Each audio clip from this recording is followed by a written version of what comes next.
الحمد لله رب العالمين حمدا كثيرا طيبا مباركا فيه.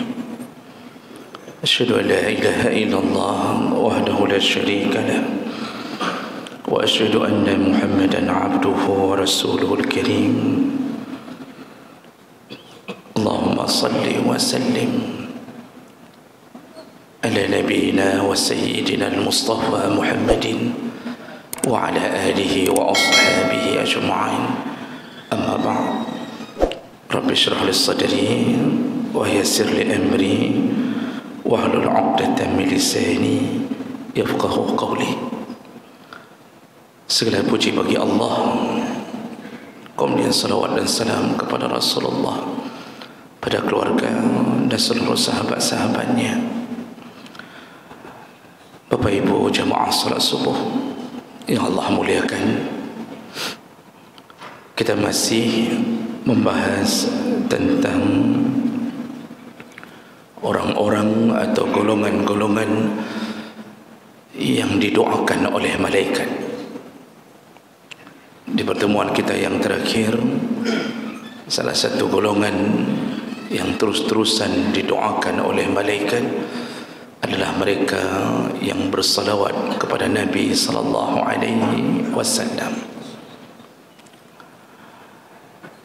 Kita sambung golongan berikutnya yang mendapatkan doa dari malaikat adalah orang-orang yang mendoakan saudaranya dalam keadaan saudaranya tidak tahu bahawa dia sedang didoakan. Maka orang yang berdoa mendapatkan doa dari malaikat. Nah, jemaah mereka Allah Subhanahu wa taala, berdoa untuk pribadi itu hal yang biasa. Memohon sesuatu pada Allah untuk keselamatan kita di dunia dan di akhirat adalah perkara yang sering kita lakukan. Dan itu salah satu senjatanya kaum mukmin. Bahkan doa mampu merubah takdir. Dalam beberapa hadis, riwayat Aisyah juga mengatakan doa mampu merubah takdir, tapi takdir yang muallaq, bukan takdir mubram. Jadi takdir yang telah ditentukan oleh Allah dari zaman azali di Lauhul Mahfuz tentang ajal kita, tentang rezeki kita, itu tidak mampu dirubah dengan doa. Ajal tetap datang tepat pada waktunya. Rezeki tidak berubah, tetap sesuai dengan kuota yang telah Allah gariskan di dalam diri kita. Namun yang takdir muallaq, yaitu takdir yang dipenuhi atau diiringi dengan usaha manusia, mampu dirubah dengan doa. Bahkan anak yang Allah sejatinya telah tentukan dia akan keluar dari rahim seorang ibu, selayaknya adalah seorang perempuan, lalu kita berdoa memohon kepada Allah agar yang diberi laki-laki Allah mampu mengubahnya dengan doa. Jadi itu kekuatan doa.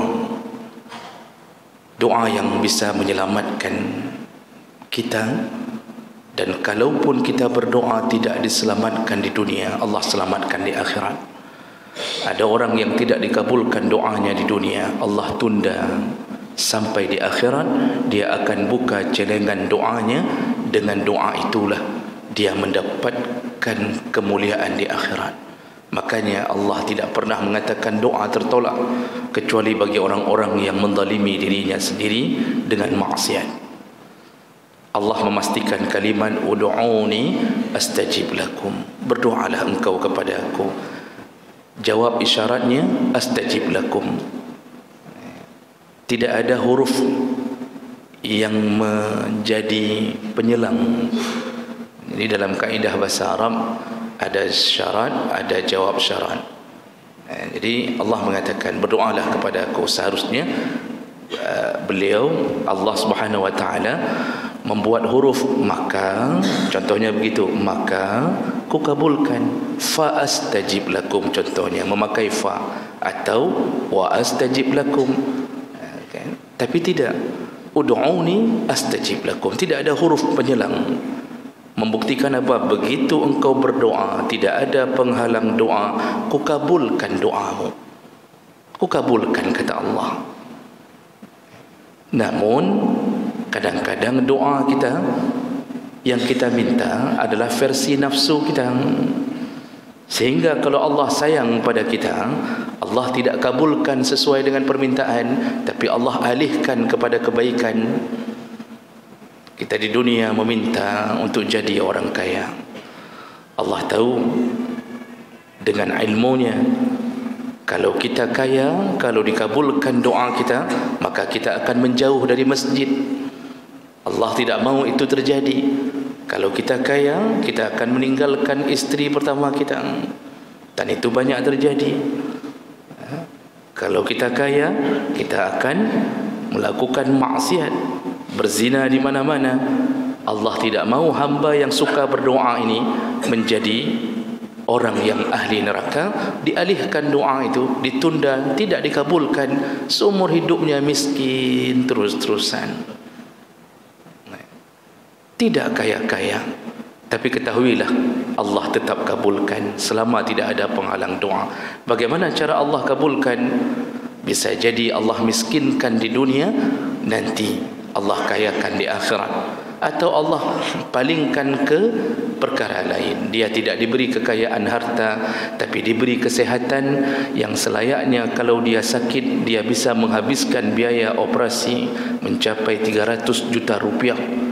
Allah beri kesehatannya melalui doanya, yang selayaknya dia punya uang 300 juta, dan itu habis untuk pengobatannya, tapi Allah buat dia sehat agar uang itu tersimpan, tidak keluar, dan dia telah kaya di hadapan Allah Subhanahu wa taala. Makanya orang berdoa itu selalu dalam lindungan Allah Subhanahu wa taala. Nah, jemaah mendekatkan Allah Subhanahu wa taala, di antara sekian banyak anjuran berdoa, ada satu perkara yang melebihi ukuran biasa. Apa dia? Yaitu orang-orang yang mendoakan saudaranya. Jadi kalau kita memohon kepada Allah, ampunkanlah aku, itu biasa, Allah kabulkan. Tapi begitu kita berkata, ampunkanlah aku dan ampunkanlah kaum mukminin ya Allah, dan ampunkanlah orang-orang yang berada di masjid jami' ini ya Allah, ampunkan saudaraku yang di Biren ya Allah, ampunkan saudaraku fulan ya Allah, ampunkan. Terus kita mengucap nama, bahkan menyebut nama dengan detil. Di situ berbeda. Di mana perbedaannya? Rasulullah sallallahu alaihi wasallam menyebutkan dalam hadis, yaitu ketika salah seorang sahabat, yaitu Safwan ibnu Abdullah bin Safwan, mengunjungi rumah Abu Darda radhiyallahu anhu. Lalu kemudian dia tidak menemukan Abu Darda, tapi dia menemui istrinya. Lalu istrinya berkata, Abu Darda tidak di rumah, kami sedang, Abu Darda sedang sibuk. Lalu kemudian Ibnu Abdullah mengatakan, aku akan pergi menuju ke Baitullah, atau aku akan melaksanakan haji, karena pada saat itu beliau dari Syam. Lalu Ummu Darda mengatakan, wahai Abdullah, berdoalah untuk kami agar kami pun mampu sehat badan untuk melakukan haji. Doakanlah kebaikan itu untuk kami. Nah, kemudian apa kata Ummu Darda? Karena aku pernah mendengar Nabi SAW berkata, da'watul mar'il muslim li akhihi bi dhahril ghaibi. Apabila seorang muslim berdoa kepada saudaranya dalam keadaan saudaranya tidak tahu, jadi yang didoakan pun tidak tahu bahwa dia sedang disebut namanya dalam doa seseorang, mustajabatun 'inda ra'sih malakun muwakkal.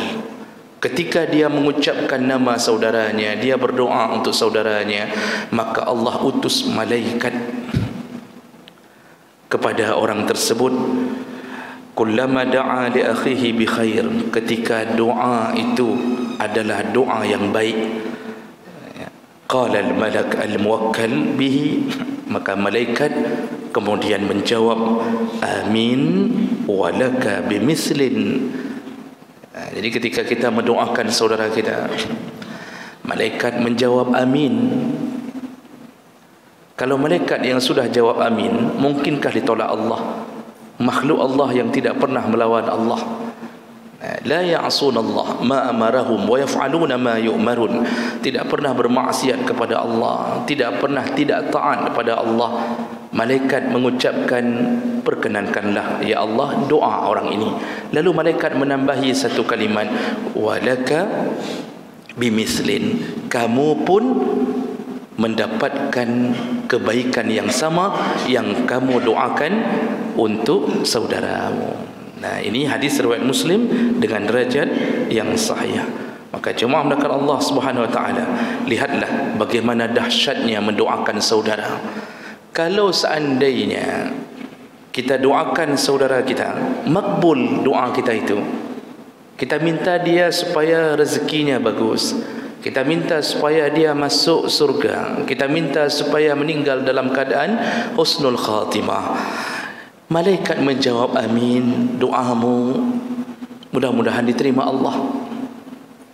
Lalu malaikat mengatakan, engkau pun mendapatkan perkara yang sama. Kalau dia masuk surga dengan doamu, engkau pun masuk surga. Kalau dia meninggal husnul khatimah dengan doamu, engkau pun husnul khatimah. Itu baru satu orang yang kita minta. Jadi mendoakan pribadi itu terjadi. Menyebutkan nama seseorang dalam doa kita, itu bahkan sangat dianjurkan. Makanya para nabi itu mendoakan anak-anak mereka, menyebutkan nama anak-anak mereka. Nah, kita ini kalau berdoa, jangan lupa, kadang-kadang kita ini ada kesan sombong hidup. Kita terlalu pede dengan ilmu kita, padahal ilmu kita kecil sekali. Kita anggap kita sanggup mendidik anak kita. Kita menganggap bahawa kita ini alim, lalu kita mampu mengalimkan anak kita. Kita kirimkan dia ke sekolah-sekolah terbaik. Kita pilihkan dia ustaz dan tengku yang terbaik untuk mengajarkan. Lalu kita habiskan dana kita agar dia menjadi orang saleh. Jadi terus kita sampai pada keyakinan anak kita tidak akan maksiat. Itu keyakinan itu kita mulai munculkan. Di saat itulah kadang-kadang Allah uji. Maka jemaah maka Allah yang bisa membuat anak kita menjadi baik, usaha nomor 2. Nomor 1 itu adalah doa. Nah, sekarang kalau kita introspeksi diri, pernahkah kita sebut nama anak kita dalam doa kita? Pernahkah kita sebut, ya Allah, ampunkanlah doa anakku yang pertama, si fulan ya Allah. Lalu yang kedua, ya Allah, selesaikan kuliahnya. Jangan buat dia meninggalkan salat selama dia kuliah di Jakarta, ya Allah. Malukah kita menyebutkan itu? Pernahkah kita sebutkan si kakak yang sudah mulai pakai baju ketat, ya Allah, lepaskan semua maksiat pada tubuhnya, ya Allah. Jangan buat dia mengenal pacar sebelum waktunya, ya Allah. Sebutkan nama si kakak, siapa namanya? Siti Indrayani kah? Perlukah kita menyebut nama? Bahkan perlu. Ini yang kadang-kadang kita kurang, sehingga kita ini merasa terlalu pintar dan terlalu percaya diri, kita mampu membuat anak kita baik. Ujung-ujungnya kita tidak tahu dia nampaknya baik, ternyata di belakang kita dia kuliah, dia melakukan hal-hal yang tidak baik.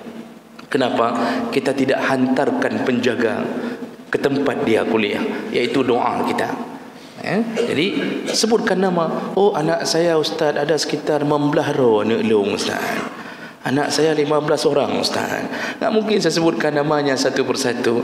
Jemaah mulakan Allah. Abu Darda disebutkan dalam kitab Siyar A'lamin Nubala, Abu Darda sahabat Nabi sepeninggal Nabi, beliau menyebutkan setiap malam 360 orang yang dicintainya. 360 orang kekasihnya beliau sebutkan nama di dalam doanya. Lalu ditanya oleh istrinya, kenapa engkau terus menyibukkan diri dengan menyebutkan nama itu? Kata Abu Darda, tidak maukah engkau kalau aku pun dikabulkan seperti doa itu untuk mereka? Jadi lebih cepat dikabulkan doa ketika kita mendoakan orang lain. Apa yang mereka dapat untuk kita. Inilah doa kita, didoakan kita oleh malaikat gara-gara menyebut-nyebut tentang nama orang di dalam doa kita. Imam Ahmad bin Hanbal dalam Siyar A'lamin Nubala juga disebutkan 40 tahun pengakuannya sendiri tidak lepas nama Imam Syafi'i di dalam mulutnya. Itu kan gurunya sekaligus sahabatnya. Imam Syafi'i itu gurunya Imam Hanbali, Imam Ahmad bin Hanbal. Kata beliau 40 tahun dia menceritakan ke anaknya Abdullah, 40 tahun nama Imam Syafi'i melekat di bibirnya selesai salat.